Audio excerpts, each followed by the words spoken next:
Martin, thank you very much for joining us today. I want to actually set the context for our session today.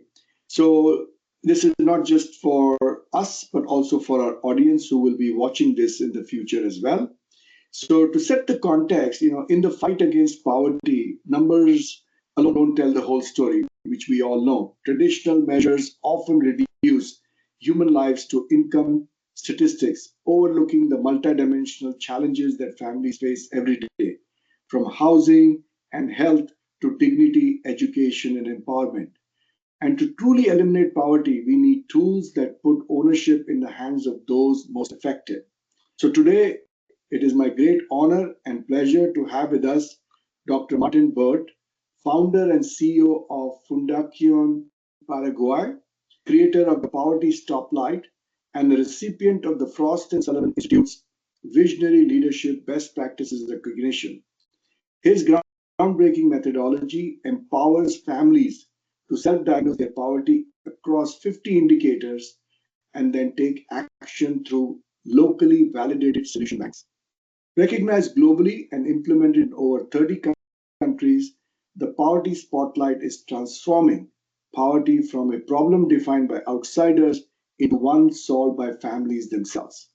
So, in our session today, from measurement to momentum, building solutions for poverty elimination, the goal is to explore how innovative measurement tools can translate into community driven action and what it takes to scale such models across diverse contexts and actionable strategy leaders can adopt to accelerate poverty elimination worldwide. So, Martin, thank you very much. I welcome you to the session. Maybe a few remarks from you before we get started. Thank you very much. I'm very happy to be here and to share with you and your audience what we are doing. We're a small country in South America. We're turning 40 years old this year. We started the Paraguay Development Foundation in 1985, and we have been trying to engage people first with microfinance, then with financial literacy, then with farmer education, until we finally came up with a poverty stoplight. And what surprises us more is that it is now being replicated by 60 countries throughout the world, in Latin America, Africa, Asia, but also in developed countries like the US, the UK, Europe.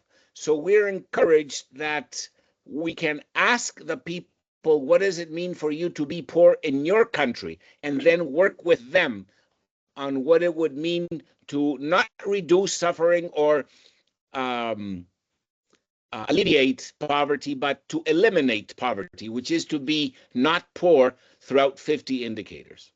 Wow, wow, excellent. No, very impressed as always. And I know we spoke earlier of all the things that you're doing. So thank you very much for that quick introduction. So please help us understand this better. So why measuring poverty is so important? And from your perspective, how does giving families the tools to measure it themselves affect their sense of ownership and Yes. agency? Yes. Well, as you know, um, as you know, the war on poverty throughout the world started around 1964 in the United States with calculating the amount of money that a family needs to buy a basket of food. And that was to complement the trickle down economics promoted by capitalism. It was like, how can we make sure that trickle down economics reaches the bottom of the pyramid? So in the 70s and 80s, support a miracle happened, which is both Acción International in the U.S. and Brazil, and Mohammed Yunus with Grameen Bank in Bangladesh redefined and rebaptized a street vendor into a business person, a street vendor into an economic agent, even calling it micro enterprise and micro entrepreneur, which allowed formal banking sectors to and services to be um, available to the street vendor with a new name. If the street vendor was a street vendor, of course, nobody would touch them. But now that she is called a micro enterprise, she can have access to a formal loan. She can have access to savings and deposits and to even insurance. So that movement tried to serve the bottom of the pyramid and resolve the issue of trickle down. We have been working with micro enterprise and microfinance um, for 40 years, and we realized that even at the bottom of the pyramid, even the street vendors, when they increase their family income, yes, they strengthen their precarious jobs. They may even create new jobs, but not necessarily overcome poverty. So here you have people at the bottom of the pyramid generating income above the poverty line, but still being poor, as defined as no teeth, no toilets, no refrigerator, no school supplies, no clothes to change daily. So we were confused and surprised by what is poverty from the point of view of the street vendor, from the point of view of the micro enterprise. And we started interviewing them, and they told us, oh, you have to have money, you have to have water, you have to have a house.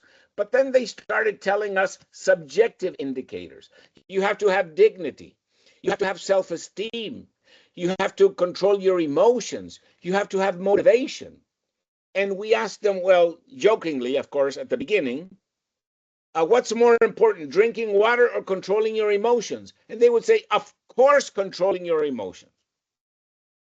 So we started laughing, but then it wasn't a joke. And they said, listen, dignity, motivation, self esteem are as important as these formal objective indicators. Um, and so we said, okay, fine, we'll accept what you're saying. How do we measure that? And says, you can't measure that. We are the only ones capable of measuring. So we developed with Hewlett Packard way back, a visual survey that allows the poor to measure their own poverty by simply looking at photographs and pictures and colors. And in 20 minutes, any poor family in the world can self-diagnose their level of poverty across 50 indicators by using a telephone or a tablet. So the fourth industrial revolution in the hands of the poor is very powerful to allow the poor to reach something that is key in the fight against poverty, which is self-awareness. Oh, yes, I am green in this indicator, but I am yellow in this other indicator, and I am red. This also allows us to capture what Leo Tolstoy, the famous Russian novelist, wrote in his novel Anna Karenina. All happy families are alike, and each unhappy family is unhappy in their own way. Yes, in the same street, you can have a family having no refrigerator, yes, toilet, but no teeth, and yes, income. And the next door neighbor can have a combo completely unique. Then we develop for each country solutions for what they think is a proper non-poor toilet in Brazil. Brazilians know what is the minimum accepted toilet to be non-poor in toilet, and so on and so forth. So you move from awareness to aspirations. And in the middle, you use agency and self-efficacy to drive the person from awareness to aspirations to poverty elimination by answering two questions. Is it worth it, and can I do it? Is it worth it has to do with motivation, doing what is not fun, and can I do it has to do with skills, is overcoming your knowledge limitations. And we are just so surprised that it works. We're working in Chicago, we're working in Kansas, we're working in Sao Paulo, Brazil, we're working in Delhi in India, we're working in Papua New Guinea. So people know what it means to be not poor. They just have to be given, like my friend Michael Walton from the World Bank used to tell me, listen to the voices of the poor, not as a populist saying, but really as a empathetic stand of what does it look like from there. And people in the slums of they understand. They understand because there are always positive deviants in their own slum who have a wheelchair without income. So how is that possible? Or that woman, single woman who has sent her 4 children to university and she does not have a high school degree. So we are very encouraged by the growth of the poverty. And now, to our surprise, the private sector is coming to us. And we have like a big construction company in Texas who says, we want to apply it to our workers and as a productivity enhancement tool. So we are very encouraged that we can use this as a return on investment tool as well as a corporate social responsibility, but in-house. Fantastic. No, Martin, this is phenomenal the way you've explained it to me. And the last part, which was that it can have a corporate impact, a return on investment, I think opens up tremendous opportunities for what you're doing.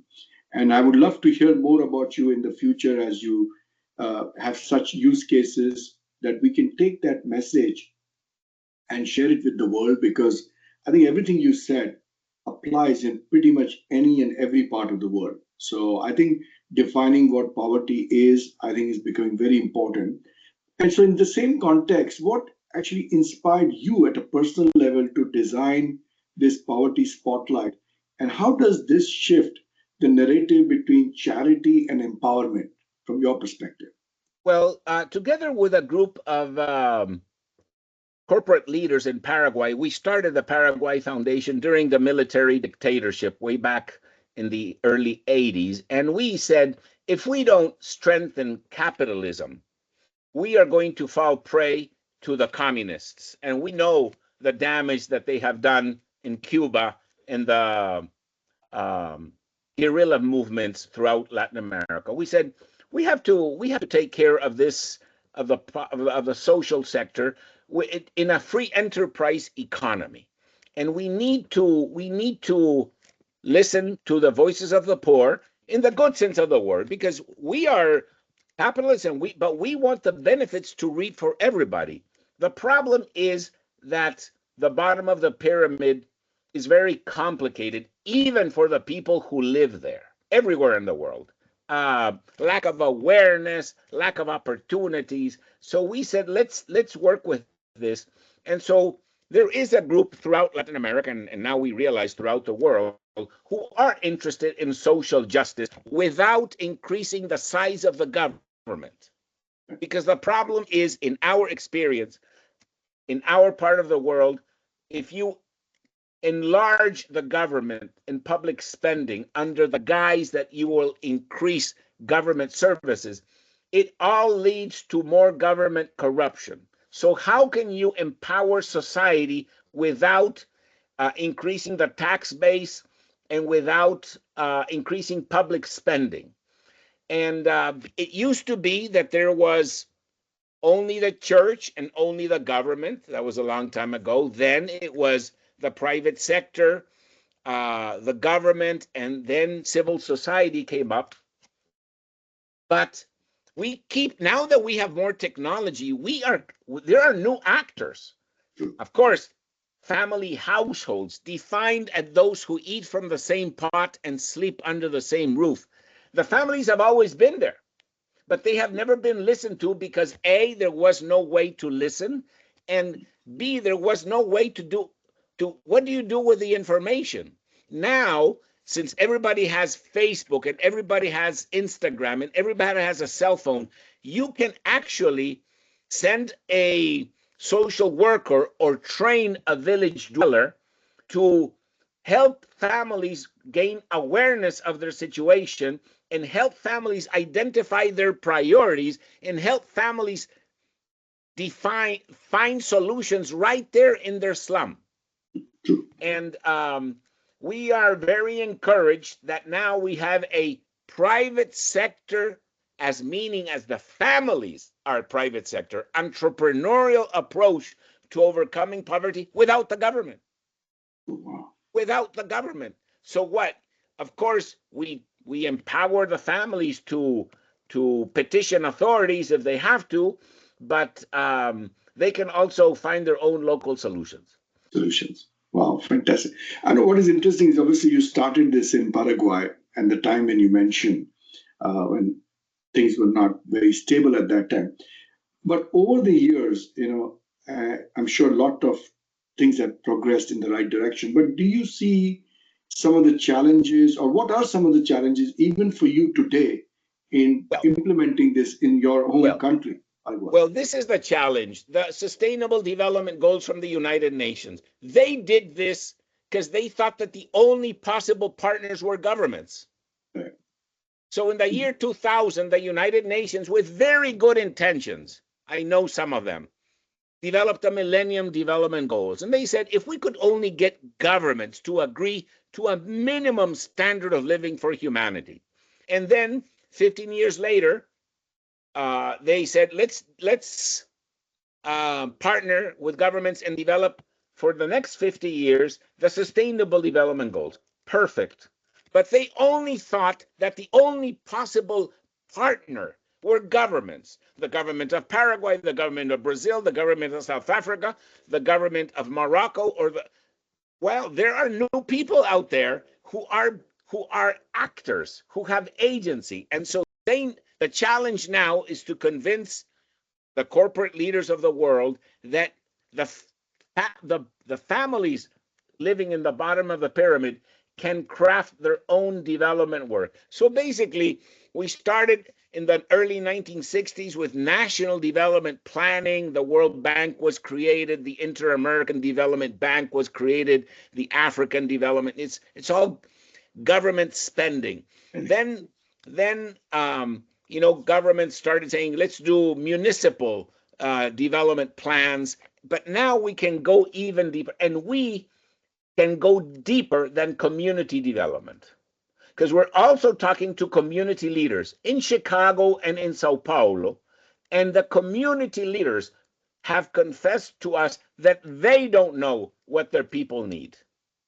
They thought they did, and they came up with community needs, but now we know what each family household needs, because the mother of the house has done a self-diagnosis, and the mother of the house says these are our first priorities.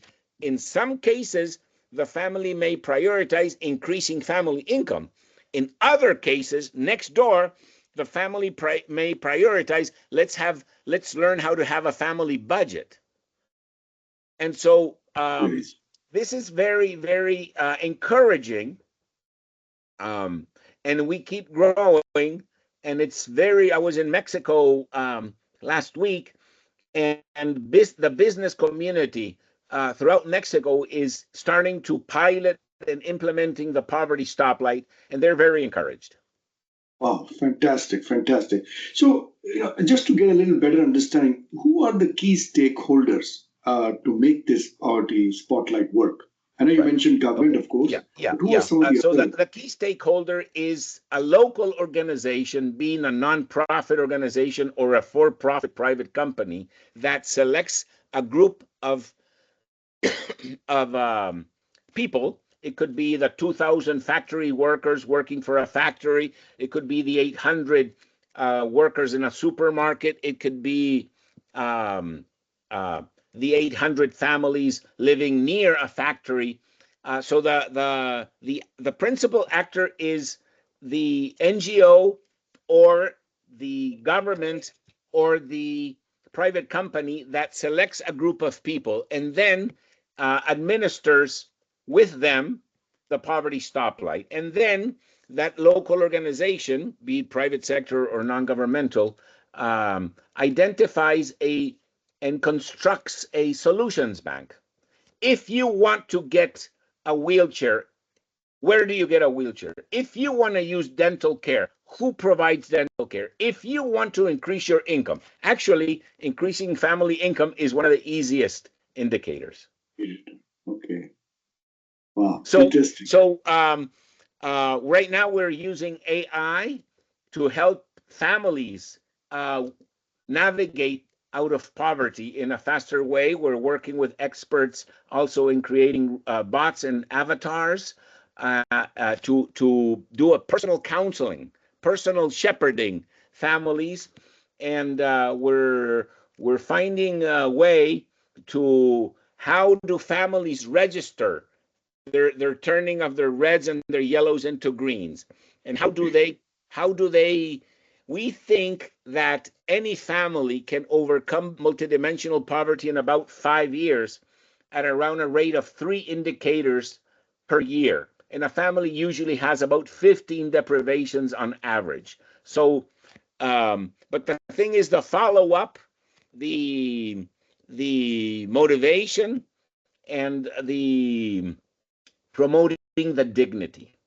Because we have found that many of the problems related to poverty have to do with the family not seeing themselves as worthy of having proper teeth, worthy of having a proper toilet, worthy of having a diversified sources of income. They have been taught by their family members or by society, you're not worth it. Accept your role in society. You're never going to be able to get out of this. You're never going to be able to be middle class. And we know that that is possible. That's why we're full of energy, because we see so much growth happening all over the world. All over the world. No, absolutely. And like you mentioned, it's easier to measure the income. It's easy to measure that, but some of the other factors, very, very difficult to do it. Right. So, obviously you've been doing it for so many years. Can you share a measurable outcome from where poverty spotlight has been implemented, for example, anywhere in the world, Yes. We're and doing some reductions in yeah, the multidimensional poverty indicators? yeah, we're working, for example, with innovations in poverty action from MIT, with randomized controlled trials right now in Central America. But we have found that people using the poverty stoplight get out of poverty 3 times faster than people not using it.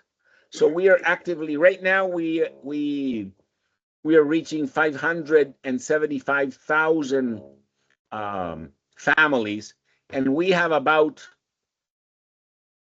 900,000 stoplights out there. Some families have done twice or 3 times. Okay, fantastic. I know you mentioned, I want to pick up on one of the points you talked about, which was that corporate sector is getting involved to some Yes. extent through their Yes. CSR activities.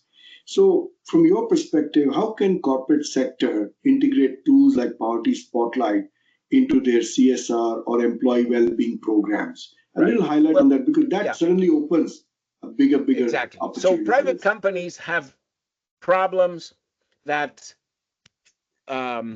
absenteeism, alcoholism, turnover, and then that they want to aspire more productivity. So they apply it to their workers, and they show their workers the solutions that are right there under their nose, but they have no access to them. There may be a free service at the School of Dentistry at the local university that the worker has no time to go to or is not aware, or equivalent services. So we are finding that companies, for example, a supermarket that has 30% turnover in cashiers, have used the poverty stoplight and found, through listening to the voices of the workers, that the head of human resource has put young mothers at the 6 a.m. Shift. And of course, young mothers have always issues with children who are sick, or so. Just by understanding the nature of the problems affecting the workers, of course, I wrote a book called "Who Owns Poverty," and the Oh, the the wow. the burden of the challenge is on the family of the worker. Right. So it is he or she who defines her poverty, who defines her priorities, and we support her. But it is not, So think of because we know that you you can never satisfy the income requirements of a worker and her family if she does not have financial literacy, if she does not have a family budget, and if she does not have family savings. And they will say, we want more money, we want more salary, but you can double their income and they still are not going to be able to make it to the end of the month. And we need the worker also to realize that. And we Right. need the worker also to be empowered that it is not how much money you make, but how you spend it. Yeah. And so we are finding that there's a great desire on the part of workers to learn financial literacy because they say it is impossible. And we show them, we will show you 10,000 cases of how families just like you have learned. And this is what a family budget looks like. And this is what you do on a daily basis. And this is how you can grow your family savings. And alleviate yourself from And poverty, of which course, is, of course, exactly. the ultimate Of course. objective. Oh, excellent. And you also touched on AI, artificial intelligence. Right. Obviously, that is a big breakthrough. It's permeating in every part. How do you see? How can you leverage AI Well, for well, providing these solutions? we have so much data. We have one of the biggest data sets in the world of self-reported poverty. So we have data on motivation, on self-esteem. We don't know the connection between self-esteem and teeth. We don't know the connection between teeth and health.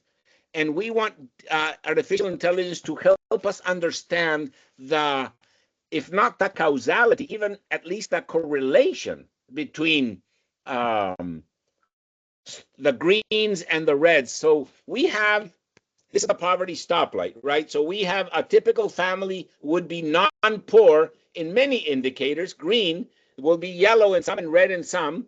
And then the families do their life map, their personal plan to overcome poverty. Um, we don't we don't we don't know the patterns. It's just too many families. But I'm sure that there are families, and I'm sure that there are pathways out of poverty that are easier than others.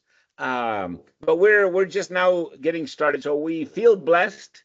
We feel so lucky to be alive in this time of the century, and yeah, we're very optimistic about the future. Future. Fantastic. And I think AI will certainly help in many, many different ways because that's why we have so much data available. So now, obviously, you're doing so many things, Martin. You just mentioned you almost feel like you are beginning, even though you've been in it for so many years. So if you were to send a message to corporate leaders, to social entrepreneurs, to government officials, the entire ecosystem, what would be one message from you to all of them? Maybe one is too short, a few messages to get these people involved in solving this massive world challenge that we face. Well, we have tried. Governments are not going to do it. Governments are not going to do it. And I know government officials, and they have the best of intentions. They're not going to do it because, from their perspective, they can't. It is not about um, filling an empty bottle, but it is actually about rubbing a family so that the Aladdin's genius can come out. It is it's a paradoxical effect. Every human being has a spirit. That's where the entrepreneurial spirit comes in. We forget about the spiritual part. We need to empower, we need to awaken the entrepreneurial spirit, um, so that the family can feel worthy of non being poor. I am Mrs. Gonzalez in Mexico, and I do not deserve this.